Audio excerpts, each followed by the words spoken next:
চাইলে আগামীকালে নির্বাচন দেয়া সম্ভব। যারা সংস্কার শেষে নির্বাচন দাবি করছে তারা ভুল পথে আছেন বলে দাবি করেছেন বিএনপির স্থায়ী কমিটির সদস্য ডক্টর আব্দুল মঈন খান।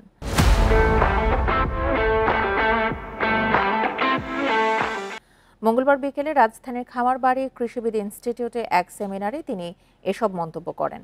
বলেন, যারা বিএনপিকে সরকারের প্রতিপক্ষ হিসেবে তুলে ধরছে তাদের চিহ্নিত করতে হবে। তিনি আরও বলেন, জুলাই অভ্যুত্থানের মধ্য দিয়ে মানুষ পরিবর্তন চেয়েছে, তবে এই পরিবর্তনের নামে তারা একটি ফাঁদে পা দিয়েছে। মুখে বললেই সংস্কার হয়ে যাবে না বলেও মনে করেন তিনি। বিএনপি ক্ষমতায় গেলে রাষ্ট্রীয়ভাবে প্রত্যেক জুলাই শহীদ পরিবারের জন্য অর্থ সহায়তা ও আহতদের সুচিকিৎসার ব্যবস্থা করবে বলেও জানান বিএনপির এই জ্যেষ্ঠ নেতা। এ সময় ডিসেম্বরের মধ্যে নির্বাচন দেওয়ার আহ্বান জানান বক্তারা। আগামীকালও একটি সুষ্ঠু নিরপেক্ষ নির্বাচন হতে পারে। যারা বলছেন যে এটা না করলে, ওটা না করলে, সেটা না করলে সুষ্ঠু নির্বাচন হবে, আমি সে কথা বিশ্বাস করি না। আমি আগে সংস্কার করব, তারপরে বিচার করব, তারপরে নির্বাচন করব। দুনিয়া কিন্তু এভাবে চলে না। এই বাস্তবতাও কিন্তু আজকের অন্তর্বর্তীকালীন সরকারকে উপলব্ধি